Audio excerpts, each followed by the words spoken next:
Good afternoon from Montreal-Trudeau International Airport. My name is Alex, and welcome back to the channel. Today, I'm flying with WestJet from Montreal to Calgary via Toronto on their Dash 8-400 and 787-9 Dreamliner. This was filmed in early June 2020, and as Canada reopens, I wanted to get a sense of what it's like to fly with WestJet Encore and with WestJet's flagship in these different times. However, I did take all the appropriate precautions for this trip. I had scheduled it so that I didn't stay overnight anywhere, and I wore masks and gloves for the duration. Masks are required at all times on the aircraft and in airports, but the gloves were a personal choice. I was also tested negative for COVID-19 upon returning to Calgary, as all residents of Alberta have free access to asymptomatic testing. One very quiet walk through the terminal and a gate change later, my aircraft for this first leg was towed in, a 3-year-old de Havilland Canada Dash 8-400 registered as Charlie Golf Echo November Victor. Some of you may remember my last video on Encore's Dash 8, and suffice it to say they're not exactly my favorite WestJet plane. When I booked this trip in May though, there were no direct flights between Montreal and Calgary, so the Toronto connection was necessary. As we started boarding, the very friendly gate agent asked me the usual medical questions, and my temperature was checked with a non-touch scanner. From what I understand, WestJet doesn't normally use walkout gates here in Montreal, so this was a nice treat. For extra safety, I didn't actually leave the terminal during my time here, so it was nice to get some fresh air on the ramp. As I boarded, I was handed a disinfecting wipe, and my seat over to Toronto is 4D, an aisle seat which was assigned to me purely for social distancing reasons. At the time, Encore's Dash 8s only had half of their seats open for booking, staggered one behind the other. However, I should note that WestJet made the decision to stop blocking off seats in July, and I'll talk more about that a little later on. The legroom on the Dash 8s is not the best for someone who's quite tall like myself, and quite honestly, it's only saved by the fact that I have a free seat next to me. There was nobody in the row behind me either, so I ended up moving to the window after wiping that seat down as well. For now, please enjoy this speedy takeoff from Montreal off of runway 24 left. Right here in the front, the other two are located in the back. Please take a moment to find the exit closest to you.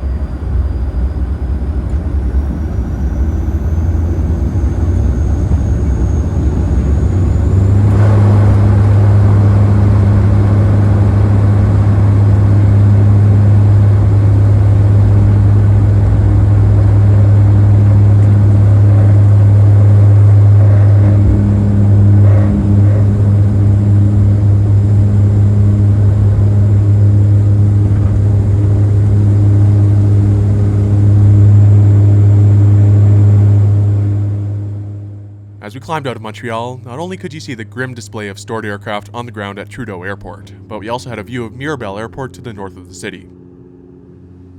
At the time, they had closed one of their runways to use for storing Air Canada and Air Transat widebodies. Because this flight was just an hour long, there was no snack or drink service. In normal times, you'd typically get at least a drink or a Biscoff on these flights, but at the time, WestJet had no service whatsoever on any flights under 90 minutes.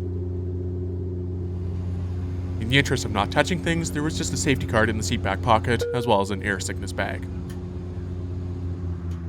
I was lucky enough to have the entire row to myself, and that was genuinely nice. Like I said before though, that's not the case any longer. Now, obviously, selling half or 2/3 of an aircraft was never going to be sustainable in the long term. The way I see it, regardless of how well aircraft are cleaned, that traveler confidence is going to be crucial to get people flying again.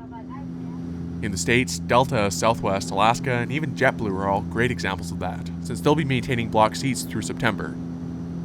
Since no other major airline in Canada is blocking seats anymore, with the exception of Air North, I feel like this might have been a missed opportunity for WestJet. Anyway, before long, we began our descent into Toronto for a scenic arrival on runway 06 left.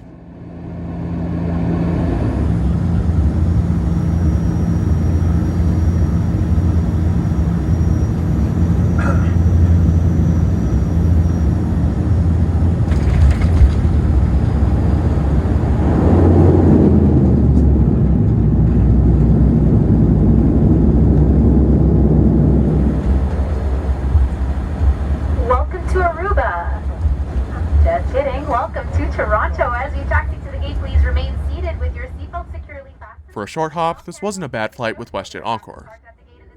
I try to avoid the Encore Dash 8s where possible, purely because of the legroom, but with the block seat, it was actually okay. I could go on about the, shall we say, minimalistic interior, but the best part of Encore by far are the crews. The cabin crew on this flight were genuinely funny, and actually made it a really pleasant experience.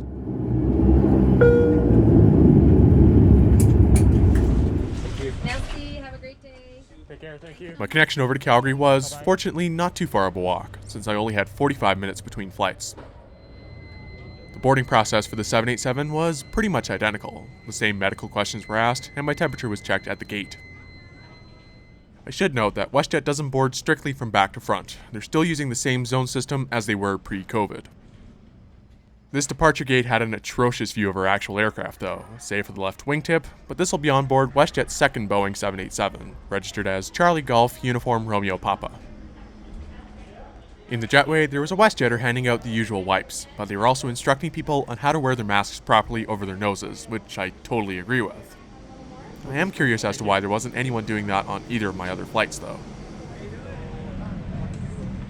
My seat over to Calgary is 9K, in the bulkhead row at the front of WestJet's economy class cabin. Funny enough, this aircraft was also the one operating my very last flight before everything closed down, from London to Calgary in February. That's a bit of a spoiler for a future trip report, but it's good to be flying it again, or any wide body for that matter. The legroom in the bulkhead row is a little bit restrictive, but there's plenty of knee space and a pretty solid engine view. Eventually, with a load factor of roughly 50%, we pushed back for this 3.5-hour flight to Calgary. Here's our departure off of Toronto-Pearson's runway 06 left.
WestJet 787 bulkhead row, the tray tables can be found in the armrests and fold out to a surprisingly comfortable height.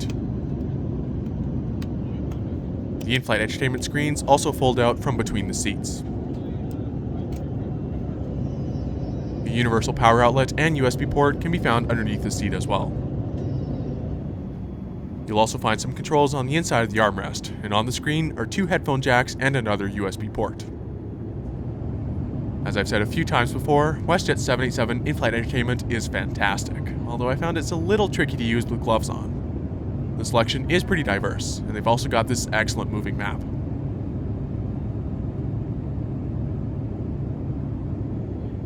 Just like the Dash 8, to reduce touch points, there was just a safety card in the seat back pocket, as well as an air sickness bag.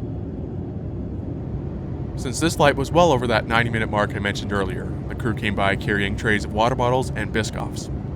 For economy class, that was all they had, but they were willing to give out seconds. As we passed over Minnesota, we flew just south of this impressive thunderstorm, towering almost as high as we were flying at 40,000 feet. Unlike their older counterparts, the 767s, WestJet 787s have continued flying over the past couple months, albeit on a very reduced schedule and with only 2 destinations. Essentially, they've just been rotating aircraft between Calgary and Toronto twice a week, and then parking them for a while at either airport before flying back. At the time I'm uploading this, they're back to flying them 5 times a week, and and they'll be returning to Europe by the end of the month with limited flights from Calgary to London and Paris. Now, if you do want to fly in the bulkhead row in the future, I'd say it might not be that perfect for tall people. The alignment of the aisle seats means you could have much more stretching room there, or more realistically, a much greater chance of tripping people. Otherwise, though, the other seats don't have that much room for the rest of your legs. For this flight, though, it was just fine, and soon enough, we started our descent through the clouds into Calgary for our runway 17 left arrival.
After 8 here in Calgary.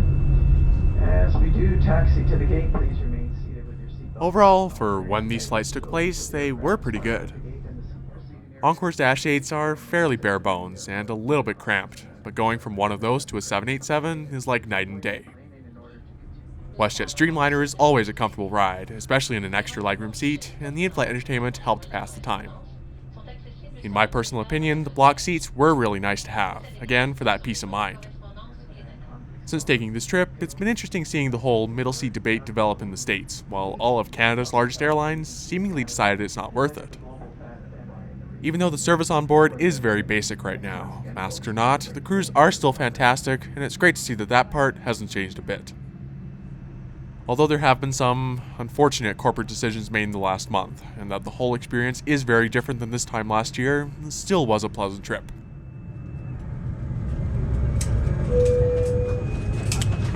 Crew, disarm doors and cross-check. Thank you very much for watching this trip report with WestJet Encore and with WestJet 787. If you liked the video, please give it a thumbs up, subscribe if you're new, and I'll see you next time.